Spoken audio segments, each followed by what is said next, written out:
नमस्कार दोस्तों। स्वागत है आपका वीर हनुमान चैनल में, जहां मिलती हैं आपको भक्ति, आस्था और दिव्यता से भरी कहानियां। तो चलिए शुरू करते हैं आज की कथा। बहुत समय पहले की बात है, जब धरती पर त्रेता युग चल रहा था और अधर्म बढ़ता जा रहा था। उसी समय भगवान शिव के अंश से जन्म हुआ एक ऐसे बालक का जो आगे चलकर भक्ति, शक्ति और सेवा का प्रतीक बन गया, जिनका नाम था हनुमान।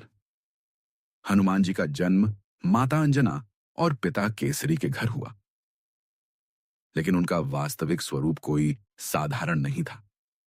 वे स्वयं भगवान शिव के अंश थे और उन्हें पवन देव का आशीर्वाद प्राप्त था, इसलिए उन्हें पवन पुत्र भी कहा जाता है।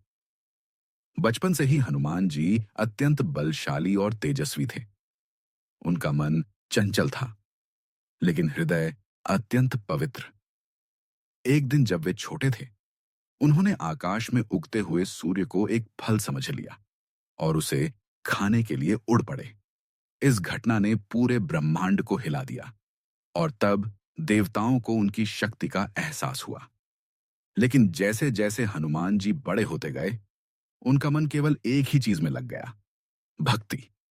और वह भक्ति थी भगवान राम के प्रति। अब यहां से शुरू होती है उनकी अविवाहित जीवन की सबसे बड़ी वजह।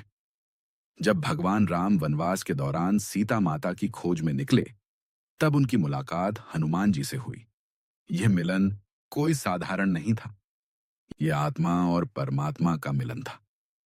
हनुमान जी ने जब पहली बार भगवान राम को देखा, तो वे उनके चरणों में गिर पड़े और उसी क्षण उन्होंने निश्चय कर लिया कि वे अपना पूरा जीवन केवल प्रभु श्री राम की सेवा में समर्पित कर देंगे। यहीं से शुरू हुआ उनका ब्रह्मचर्य व्रत। हनुमान जी ने प्रण लिया कि वे जीवन भर विवाह नहीं करेंगे, क्योंकि उनका मानना था कि विवाह मनुष्य को सांसारिक बंधनों में बांध देता है, जबकि वे खुद को पूरी तरह भगवान राम की सेवा में समर्पित करना चाहते थे।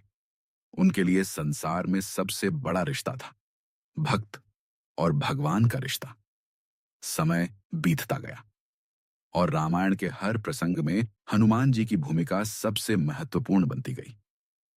जब सीता माता को रावण ने लंका में कैद कर लिया, तब हनुमान जी ही थे जिन्होंने समुद्र पार करके लंका में प्रवेश किया और माता सीता को ढूंढ निकाला। उन्होंने अशोक वाटिका में जाकर माता सीता को प्रभु राम का संदेश दिया और उन्हें विश्वास दिलाया कि राम उन्हें जल्द ही मुक्त कराने आएंगे। इस दौरान हनुमान जी ने अपनी शक्ति और बुद्धि का अद्भुत प्रदर्शन किया। उन्होंने रावण की पूरी लंका को जला दिया, लेकिन माता सीता को कोई हानि नहीं पहुंचाई। यह केवल शक्ति नहीं थी, यह नियंत्रण और संयम का सबसे बड़ा उदाहरण था। हनुमान जी का ब्रह्मचर्य केवल विवाह न करने तक सीमित नहीं था, बल्कि यह उनके मन, वचन और कर्म की शुद्धता का प्रतीक था। उनका मन कभी भी किसी भोग या आकर्षण की ओर नहीं गया, क्योंकि उनका ध्यान केवल एक ही लक्ष्य पर था, प्रभु श्री राम की सेवा। अब एक और महत्वपूर्ण प्रसंग आता है।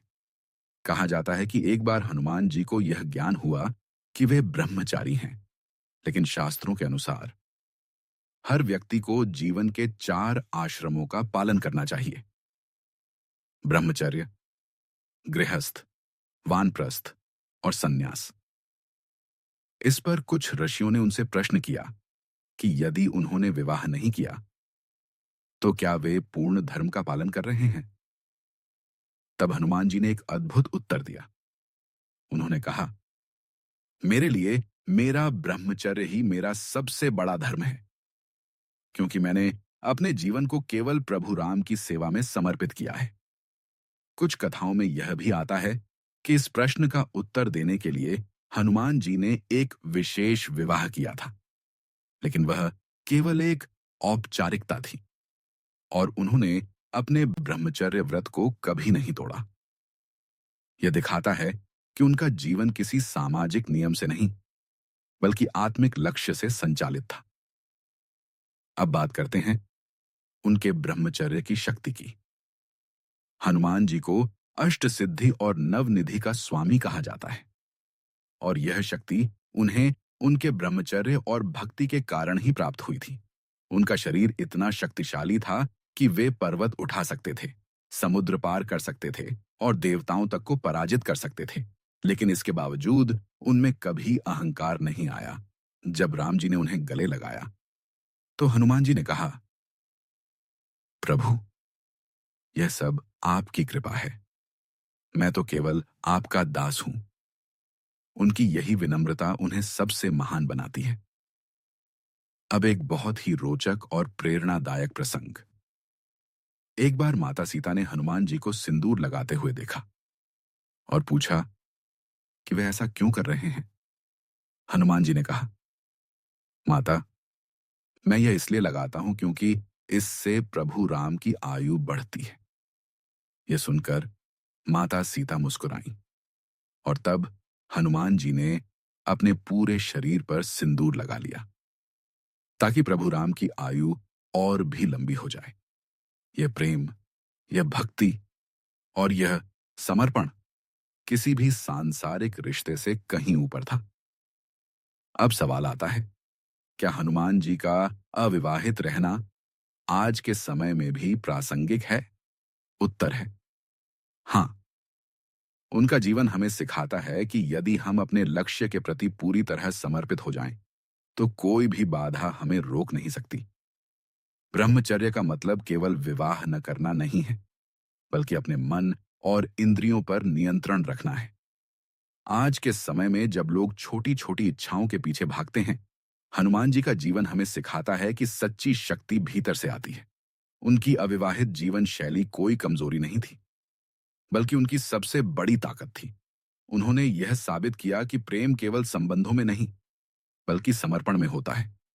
और अंत में, जब भी आप हनुमान जी का नाम लें, तो केवल उनकी शक्ति को याद न करें, बल्कि उनके त्याग, उनके ब्रह्मचर्य और उनकी भक्ति को भी समझें, क्योंकि यही वह गुण है जो उन्हें भगवान के सबसे प्रिय भक्त बनाते हैं।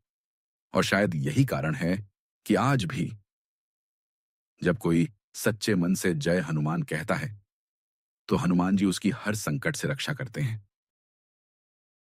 अगर आपको यह कथा भावुक और प्रेरणादायक लगी हो, तो वीर हनुमान चैनल को सब्सक्राइब जरूर करें।